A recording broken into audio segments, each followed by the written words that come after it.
ಮೇಕೆದಾಟಿಗಾಗಿ ನಾವು ಬಹಳ ಹೋರಾಟ ಮಾಡ್ತಾಯಿದ್ದೀವಿ. ತಮಿಳುನಾಡಿನವರು ಮೇಕೆದಾಟು ಆಗಬಾರ್ದು ಅಂಥೇಳಿ ಅವರು ಹೋರಾಟ ಮಾಡ್ತಾಯಿದ್ದಾರೆ. ಯಾಕೆ ಆಗಬಾರ್ದು ಅನ್ನೋದು ಅವರು ಸರಿಯಾಗಿ ಹೇಳ್ತಾ ಇಲ್ಲ. ಆಗದೇ ಇರೋದಕ್ಕೆ ಕಾರಣ ಏನು? ನಿಮಗೇನು ತೊಂದರೆ ಆಗುತ್ತೆ? ಮೇಕೆದಾಟು ಆಗಲಿಲ್ಲ ಅಂದರೆ ಬೆಂಗಳೂರಿನವ್ರಿಗೆ ನೀರಿರಲ್ಲ.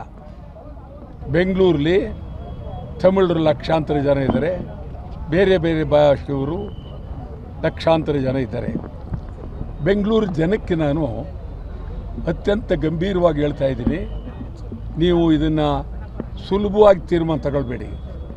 ನಾಳೆ ಮೇಕೆದಾಟು ಆಗದೆ ನಿಮ್ಗೆ ಕುಡಿಯೋಕ್ಕೆ ನೀರಿಲ್ಲ, ಏನು ಮಾಡ್ತೀರಿ ಬೆಂಗಳೂರಿನವರು?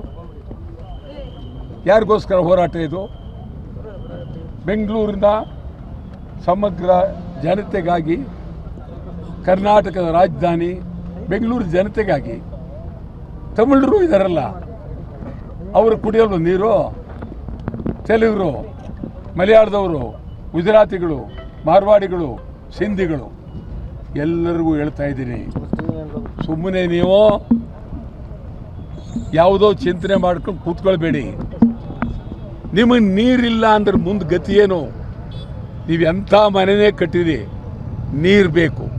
ಅದಕ್ಕಾಗಿ 13ನೇ ತಾರೀಕು ಇಡೀ ಕರ್ನಾಟಕ ಬಂದ್. 13ನೇ ತಾರೀಕು ಇಡೀ ಕರ್ನಾಟಕ ಬಂದ್. ಆ ಬಂದ್ನಲ್ಲಿ ಬೆಂಗಳೂರಿನ ಪ್ರತಿಯೊಂದು ಮನೆಯವರು ಬೀದಿಗಿಳಿಬೇಕು. ನಿಮ್ಮ ಮನೆಯಲ್ಲಿ ದೇವರಿಗೆ ಹರಕೆ ಹಾಕಬೇಕು. ಪ್ರತಿ ಮನೆಯವರು ಈಡ್ಗಾಯಿ ಹೊಡಿಬೇಕು. ಬಂದ್ ಯಶಸ್ವಿ ಆಗಲಿ ಅಂತ ಹೇಳಿ. ತಮಿಳುನಾಡಿನವರು ನಾವೇನು ಕಾಲು ಕೆರೆದು ಕೂತಿಲ್ಲ. ತಮಿಳುನಾಡಿನವರು ಉದ್ದೇಶಪೂರ್ವಕವಾಗಿ ನಮ್ಮ ಮೇಲೆ ಬಹಳ ಕೆಟ್ಟ ಚಿಂತನೆ ಮಾಡ್ತಾ ಇದ್ದಾರೆ. ನಾನು ಈಗ ಯಾರಿದ್ದಾರೆ ಅಲ್ಲಿ?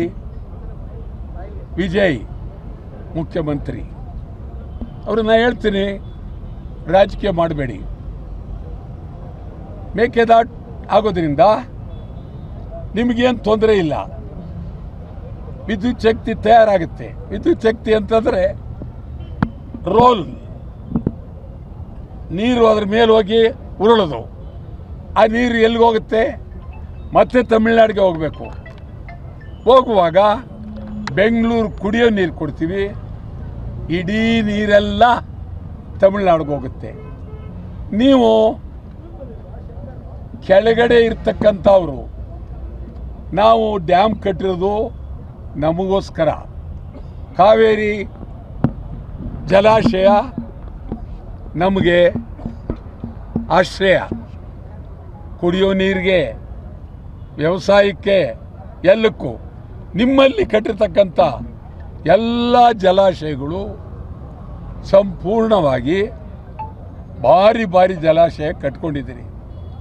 ಮಳೆ ಬಂದಾಗ ನಿಮ್ಗೆ ಹೇಳ್ತೀನಿ, ಎಲ್ಲ ಒಂದು ದಿನದಲ್ಲಿ ತುಂಬೋಗುತ್ತೆ.